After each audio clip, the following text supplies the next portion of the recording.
Tinubu'S background claim at Chatham House contradicts sworn affidavit to Inec. Wow. So what he claimed about his academics, about his age, and about his root is contradicting what he included in his affidavit sworn to Inec. So somebody has dug out this and let us validate all of this and see how Inec can take hold of this and do something about it. All Progressive Congress APC presidential candidate Bola Tinubu claims that one of the big four accounting firms in the world, Deloitte, trained him to be an accountant, a statement that is inconsistent with information contained in a sworn affidavit submitted to the Independent National Electoral Commission earlier in the year. Mr. Tinubu, in his affidavit to the Electoral Commission, said he became a certified accountant in 1979 and worked at Arthur Andersen firm for years before joining Deloitte in 1983. All right. However, judging by his speech at the Chatham House in London Monday afternoon, Mr. Tinubu boasted that Deloitte, which he joined in 1983, was the firm that taught him accounting, and that the private sector was where he attained the peak of his career. Deloitte trained me as an accountant. Mobile has attested to my record. I got to the pinnacle of my career in the private sector, and the former Lagos governor boastfully said, "Who among them can brag about that?" Meanwhile, the work experience record submitted to Inec, all right, and seen by People's Gazette showed that Mr. Tinubu obtained his certification in public accounting in 1979, worked in Arthur Andersen accounting firm for some years before proceeding to Deloitte Hackins and Sales in 1983. In 1986, the former Lagos governor moved to Mobile Lawyer Corporation, where he worked in the General Audit Department before getting an upgrade to the position of a treasurer in the same firm between 1988 and 1992. Mr. Tinubu's sworn affidavit showed. Bayo Onanuga, Mr. Tinubu's campaign aide, did not immediately reply to messages seeking clarification on his principal's contradictory statements. Wow.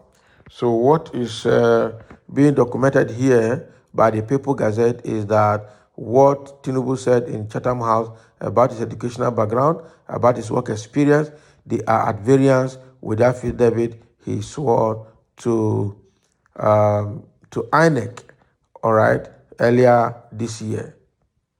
And now the story here is that the period he said he was trained as an accountant. He said he was trained in is it Charlotte as an accountant before he started working.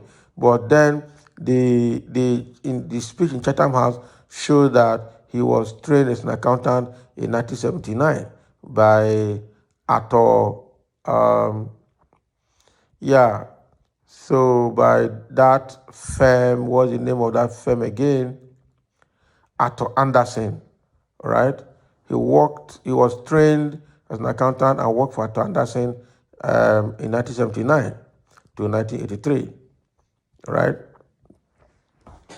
So the record, what I say here about this being a trained accountant and working for Arthur Andersen and working for Mobile, the dates are not coherent, all right? The dates is mentioning out there in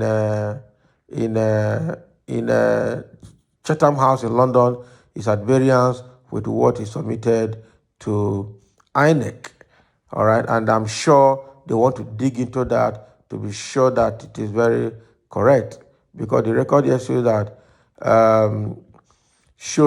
Tinubu, the one that was submitted to Inec and then seen by People Gazette, showed that Mr. Tinubu obtained his certification in public accounting in 1979, worked in Arthur Andersen accounting firm for years before proceeding to Deloitte, Hackins, and Sales in 1983. But he's saying he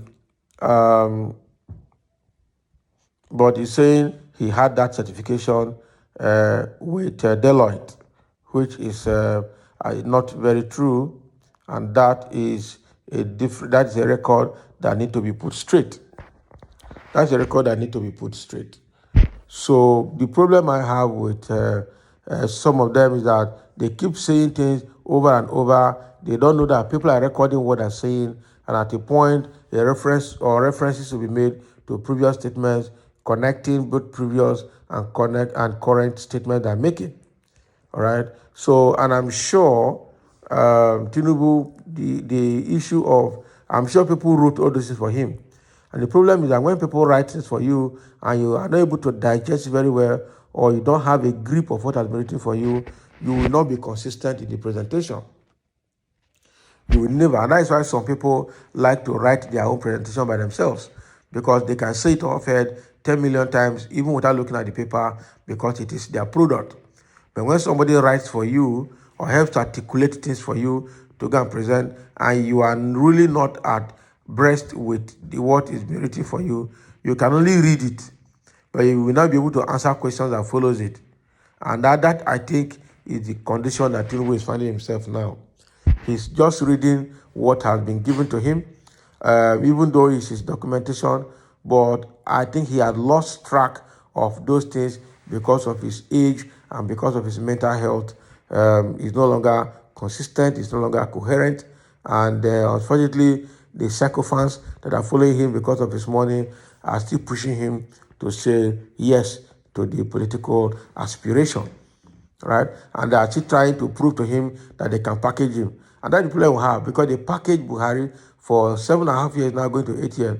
All the years of Buhari in power, he has always been packaged. And so they believe, they have that confidence that any other person coming, including Tinubu himself, can also be packaged. And Nigerians will do nothing about it.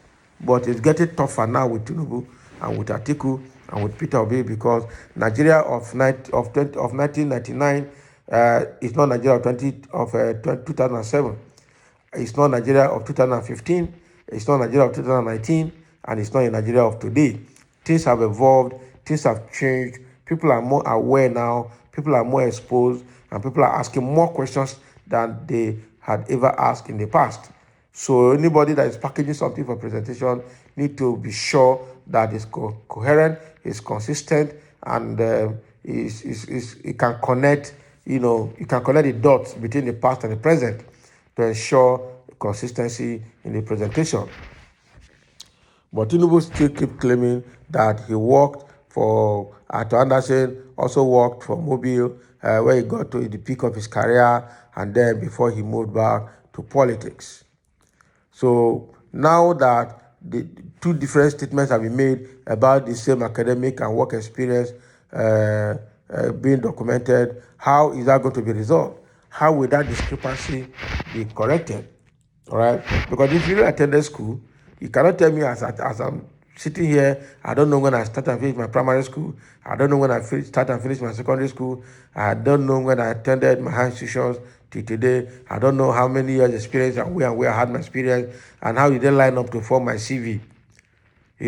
So I don't know why everything about this man is shrouded in secrecy. There's always discrepancy here and there about him and about his life, and that is making people to ask more questions.